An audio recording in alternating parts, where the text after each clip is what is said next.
Good morning, ladies. I hope you're having a good morning this morning. Happy Tuesday of all the days of the week. Probably Tuesday is some people's favorite, I know for sure. School challenge is still going on. For those that you want, you got a couple more days here yet, and then April 30th we'll be here and we'll be on to something else. I don't know what, but something. So I'm still at number 3. I don't know if number 4 is ever going to come. It just seems like I can't get to 4. But anyway, there is that part of life. Happy mail today is a little one. And I don't know who this one's by. So I'm going to say anonymous. Thinking is difficult. That's why most people judge. Oh, snap. There you go. For some people, I think thinking is difficult. What's on sale? The daily deal yesterday was layer cakes. So if you need to look at the layer cakes, go back and look through them. They are $32.99. So if you need some of those, I know some of you had sound volume issues yesterday, and we're trying to work on things today. So I hope today is better. That's what's on sale, as well as the 30s and the flannels. They're still on sale too. So we did put the coordinates that go with Cultivate Kindness. They're on there now too. Amy put those on yesterday, so they're there too. If you need something to go with your panel, you want to make a bag or pillows or something, they're all on there so you can see them. Okay, today we're going to talk about machine quilting. I know some of you are intimidated by this, and you don't need to be. Like, it's sewing like other sewing, so just think of it like that. It's just sewing with a little twist to it. If a good way to start with machine quilting is to use your walking foot, because you have those extra layers of fabric in there. You have the backing, then you have the batting, and then you have your front that you're quilting. So if you're doing straight lines, a walking foot is really good. It helps with your feed dogs. It makes so that you don't get pleats and little tucks in your fabric, because you have the feed dogs. So those are the little things with the grooves at the bottom of your machine. They kind of help to push your fabric through the machine.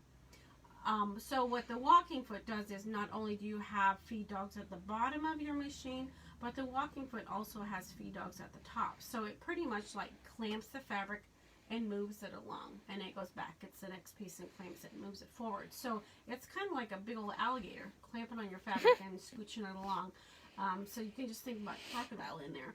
But anyway, so that works really well if you're doing straight stuff. If you want to do like meandering, or you want to do any other kind of design, a walking foot, you just don't have the mobility with that you need.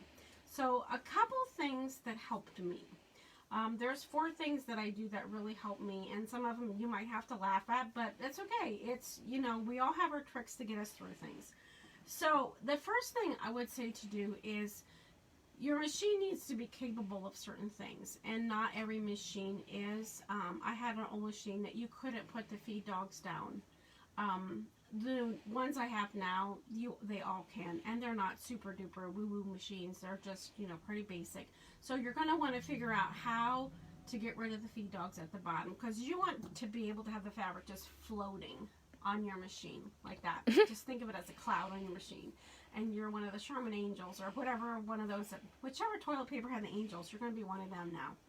And then another thing that you're going to need for your machine is an open-toe darning foot, and I just brought mine.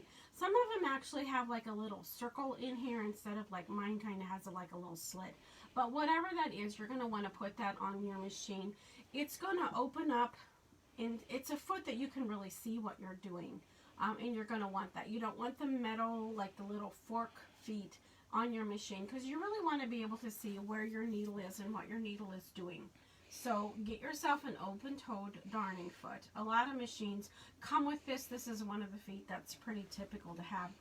I'm not really sure what else you do with it. That's what I use mine for. I've never used it. I don't do darning, so I do machine quilting, okay? So drop down your feed dogs, use your open-toe darning foot, and then if your machine has an adjustable speed, I would put my speed to medium. You can do it slow if you want to, so that when you're putting your foot on your gas pedal, your power pedal, you're not all of a sudden going fast. You just want to kind of consistently go, kind of like a cow clopping along. You just want to go, you don't want to go fast and slow, okay? The next thing, and this is the part you guys might have to laugh at, but I found that if I wear these gloves, these grip it gloves, they kind of have little grippies on the end. And I don't know if there's a brand of Playtex gloves that has these little, they're not like bad grippy, but they're kind of like, and they make me feel important too. I kind of feel like I should be one of those people showing quilts, you know, like I got my white gloves on. And I honestly don't know if these come in other colors, but white, I don't know, it'd be kind of fun if they did. And they're not expensive gloves. They're for free motion quilting is what they're for. So you can kind of do this with your fabric. They just kind of grip onto your fabric. So when you'd have your fabric under your sewing machine, you can just hold your hands there, and then you're going to kind of want to do this with your fabric like it's floating around. You can pretend that what you're quilting is an ice skater, and it's doing all these beautiful moves and not flippy floppies. What you don't want to do is do something really fast, because then you're going to end up with like almost like a corner, unless that's the kind of machine quilting you want. Most of us want to see those nice fluid scrolly kind of works. We don't want the real jaggy ones. That's why if you adjust your machine speed, you're not going to get that short and slow and fast. So another thing I'd recommend is just practicing on a piece of muslin without any kind of backing or anything on the back. Just put this under there and get some contrasting thread, something dark, so that you can see what your quilting looks like. You want your stitches to be even length, not long short, or short, long long. You don't want that. You just want nice, fluid, even, and it takes practice like anything else. You just have to practice. When you're doing this, another thing, when we talk about self-care for yourself, don't do it half a day.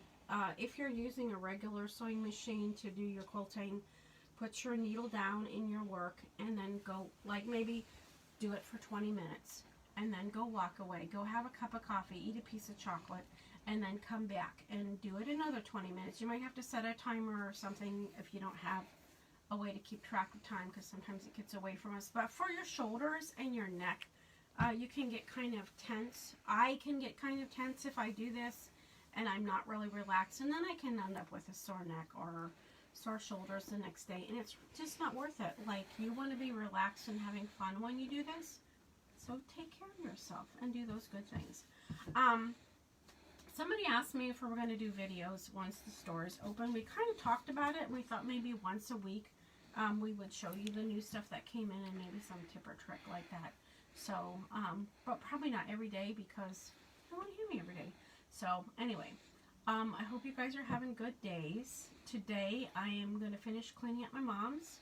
Why do you care what I'm doing? I don't know. And then I'm going to sew masks, and I have some sheep I need to make too. So that's my day. I hope you guys are having good days and you're getting things done that make you feel accomplished, and you're not going crazy in your house.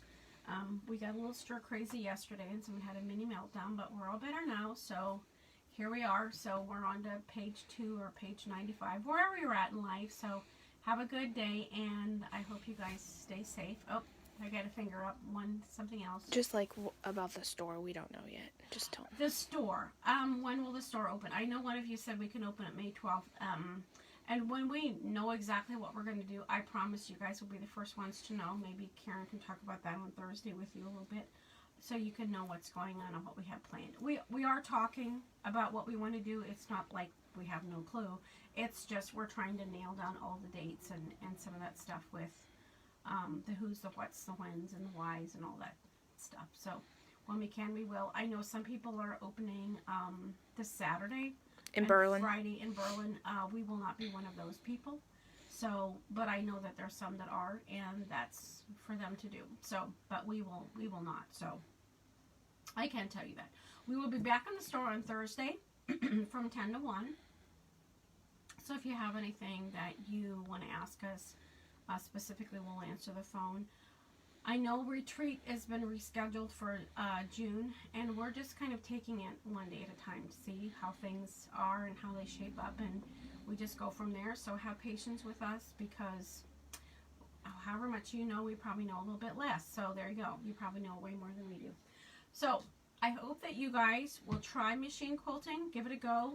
Start with something small, like some kind of little table centerpiece or a placemat or some kind of front of a bag or front of a pillow, and give it a shot and go from there. And if you have struggles or you have questions or something, just let me know and I'll try to help you as much as I can. All right, if that's it for you ladies, I hope you have a good one. Stay safe, stay warm, be careful, and I'll talk to you tomorrow.